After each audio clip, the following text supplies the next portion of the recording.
दोस्तों, आपको इस वीडियो में जो सरकार की तरफ से एक बड़ा फैसला लिया गया है, आधार और वोटर आईडी कार्ड लिंक करने को लेकर, जो मुख्य चुनाव आयुक्त है, सीईसी ज्ञानेश कुमार की अध्यक्षता में सह चुनाव आयुक्त और यूआईडीएआई के जो वरिष्ठ अधिकारी हैं, उनके बीच में 18 मार्च को बैठक हुई। और इस मुद्दे को लेकर आधार कार्ड बनाने वाली जो संस्था है, यूआईएआई, जो उससे चुनाव आयोग के आधिकारिक तौर के से बातचीत हुई और जल्द ही इस दोनों को लिंक करने पर बातचीत हुई, आधार और वोटर आईडी को जोड़ने को लेकर। जो आधार कार्ड के जो वरिष्ठ अधिकारी हैं, उनका इन तमाम बैठक में तमाम पहलुओं पर चर्चा हुई और आधार कार्ड को वोटर आईडी कार्ड से लिंक कैसे किया जा सकता है, इसको लेकर व्यापक विचार विमर्श हुआ।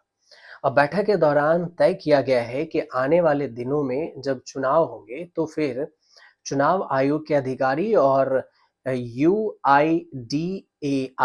यानी वो संस्था जो आधार कार्ड जारी करती है, उसके अधिकारी बैठक तमाम तकनीकी पहलुओं पर चर्चा करेंगे कि कैसे वोटर आईडी कार्ड और आधार कार्ड को लिंक करने की योजना पर आगे बढ़ा जा सकता है। मतलब इस दोनों को जोड़ा जाए ताकि फर्जीवाड़े से बचा जा सके। रिप्रेजेंटेशन ऑफ पीपुल्स एक्ट के अनुच्छेद 326 और सुप्रीम कोर्ट के जो तमाम फैसले हैं, उसको ध्यान में रखकर ये चर्चा की गई है। तो कैसे वोटर आईडी कार्ड और आधार कार्ड को लिंक किया जाएगा, इसके लिए तमाम पहलुओं पर आने वाले दिनों में चर्चा की जाएगी और इस पर ही बैठक हुई। इस बैठक में केंद्रीय गृह सचिव, कानून मंत्रालय के सचिव और आधार जारी करने वाली जो संस्था है, यूआईडीएआई के वरिष्ठ अधिकारी मौजूद रहे। अब भारतीय संविधान के जो अनुच्छेद 326 है, उसमें क्या है? उसके अनुसार से जो मताधिकार है, केवल भारत के नागरिकों को ही दिया जा सकता है, जबकि आधार कार्ड केवल व्यक्ति की पहचान स्थापित करता है और इसलिए यह निर्णय लिया गया है कि ईपीआईसी को आधार से जोड़ने का काम केवल संविधान के अनुच्छेद 326, जो जन प्रतिनिधित्व अधिनियम है 1950 की धारा 23(4), 23(5) और 23(6) के प्रावधानों के अनुसार ही और WUP सिविल संख्या 177/2023 के जो सर्वोच्च न्यायालय के निर्णय है, उसके अनुसार से ही किया जाएगा। अब सर्वोच्च न्यायालय यानी सुप्रीम कोर्ट का निर्णय क्या है? तो चुनाव आयोग पर पहले सवाल उठता रहा है कि विपक्ष और विपक्षी दलों की तरफ से कि जो मतदान पहचान पत्र है, उसमें धोखाधड़ी और डुप्लीकेट मतदान पहचान पत्रों को लेकर कई आरोप लगे। विपक्ष के नेता कई बार चुनाव आयोग पर केंद्र सरकार के हितों के साथ तालमेल करने का आरोप लगा चुकी है। अब इसमें देखें तो एक हिंदुस्तान टाइम्स की रिपोर्ट है, उसके अनुसार से चुनाव आयोग ने पहले आधार, वोटर आईडी कार्ड दोनों को कनेक्शन के लिए प्रभावी रूप से अनिवार्य बनाने की योजना बनाई थी।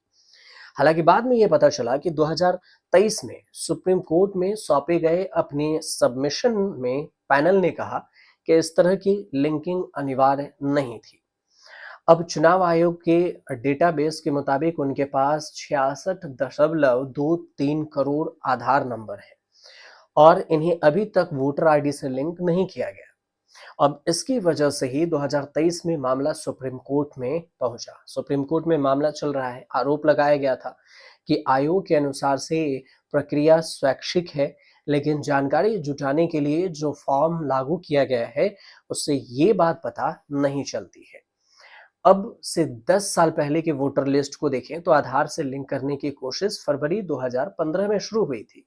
चुनाव आयोग ने शुरू की थी और चुनाव आयोग ने national electoral roll purification and authentication programme यानी कि NERPAP शुरू किया था, जिसमें वोटर आईडी को आधार से लिंक किया जाना चाहिए था ताकि डुप्लीकेट वोटर आईडी की पहचान की जा सके। चुनाव आयोग वोटर आईडी, आधार आईडी और जो सीडिंग के पक्ष में रहा है। 2017 में चुनाव आयोग ने सुप्रीम कोर्ट से मांग की थी, लेकिन सुप्रीम कोर्ट ने इजाजत नहीं दी थी। 2017 में पुट्टू स्वामी केस में प्राइवेसी का सवाल उठा और इसी केस के प्राइवेसी के चलते सुप्रीम कोर्ट ने कहा था कि आधार का इस्तेमाल welfare scheme, pan card linking के लिए हो सकता है, लेकिन वोटर लिस्ट के लिए नहीं होगा। चुनाव आयोग का जो NERPAP प्रोजेक्ट था वो रुक गया और तब सुप्रीम कोर्ट ने दो विकल्प दिए थे, दो ऑप्शन। चुनाव आयोग के लिए विकल्प ये कि वो चाहे तो इसे ऑप्शनल रख सकता है, और वोटर के लिए विकल्प ये कि चाहे तो अपनी इच्छा से आधार से अपना वोटर आईडी लिंक करा सकता है, लेकिन जरूरी नहीं। चुनाव आयोग अब जिस रास्ते पर विचार कर रहा है वो अनिवार्य रूप से वोटर आईडी और आधार लिंक कराने को लेकर है। जिसे रास्ते को अपनाने के लिए चुनाव आयोग सोच रही है, उस पर सुप्रीम कोर्ट से इजाजत लेनी होगी। अब सुप्रीम कोर्ट को नए सिरे से वोटर आईडी आधार लिंक पर जजमेंट देना होगा। 2023 में सुप्रीम कोर्ट में PIL की सुनवाई में चुनाव आयोग ने क्लियर किया था कि वोटर लिस्ट में नाम जुड़वाने के लिए आधार नंबर जरूरी नहीं है। 2021 में इसे संशोधन किया गया और चुनाव आयोग तो वोटर का आधार नंबर मांगने की इजाजत देता है, लेकिन ये ऑप्शनल है। अब चाहे तो चुनाव आयोग जबरदस्ती नहीं कर सकता। 2022 में जब चुनाव आयोग ने फॉर्म 6B एंड्रोस यूज किया तो इसमें letter of information of Aadhaar number for the purpose of electoral roll authentication इसे कहा था। लेकिन फॉर्म 6B में दो ऑप्शन थे, या तो आप आधार नंबर मेंशन करिए या ये कहिए कि आधार नहीं है। ऐसा कोई ऑप्शन नहीं जिसमें ये कहा जा सकता हो कि मेरे पास आधार नंबर है लेकिन मैं देना नहीं चाहता। अगर आधार है तो लिंक कराना होगा, लिंक नहीं कराने का ऑप्शन नहीं है। अब देखना ये होगा कि सुप्रीम कोर्ट इस मामले पर क्या कुछ फाइनल फैसला देती है। आपको ये जानकारी सही लगे तो हमारे चैनल से जुड़िए, सब्सक्राइब कीजिए, शेयर कीजिए और कमेंट जरूर कीजिएगा।